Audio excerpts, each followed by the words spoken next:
Саламатсыздар ма 7-ші сынып оқушылары? Атомдар, молекулалар, заттар бөлімі бойынша жиынтық бағалаудың жалпы нұсқасын түсіндіретін боламын. Оқушылар қажет болса каналымда физика, алгебра, геометрия пәндерінің БЖБ және ТЖБ талдау сабақтары бар. Каналға өтіп, қажетті сабақтарды қарасаңдар болады. Бірінші тапсырмасы: берілген элементтерді металл және бейметаллға жіктеңіз.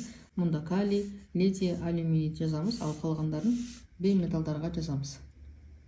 Келесі екінші тапсырмасы: сіздерге литий элементінің атом құрылысы берілген. Осы атом құрамындағы бөлшектерді атаңыз. Оқушылар атомның қақ ортасында ядро орналасады. Ол ядро протоннан және нейтроннан тұрады. Ал осы ядроның айналасында бізде не болады? Теріс зарядталған электрондар болады. Келесі үшінші тапсырмасы: атомның қарапайым бөлшектері бойынша кестені толтырыңыз дейді. Атомдық массалық саны мінекей 13-ке тең. Протон саны Менделеев кестедегі орындары, яғни реттік нөмірін білдіреді. Ол 6-ға тең. Енді нейтрон санын табу үшін 13-тен 6-ны азайтамыз, 7 болады. Оттек 18, атомдық массалық саны 18-ге тең. Оттек бізде Менделеев кестесінде 8-ші орында тұр. 18-ден 8 азайтамыз, нейтрон саны 10-ға тең. Хлор 37, массалық саны 37-ге тең. Протон саны 17-ге тең.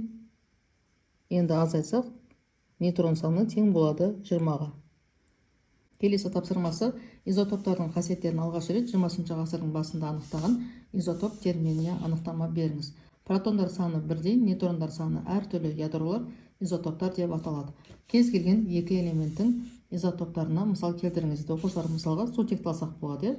Сутек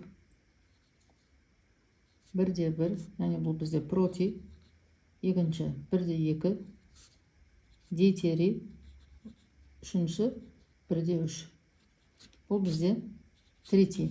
Мінекей оқушылар, протондар саны бірдей, 1-1-1, ал мұнда мінекей үстіндегі жоғарғы сандары, яғни нейтрондар саны әртүрлі.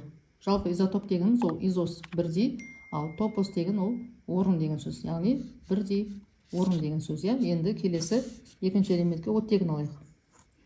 Оттектің протон саны 8-ге тең.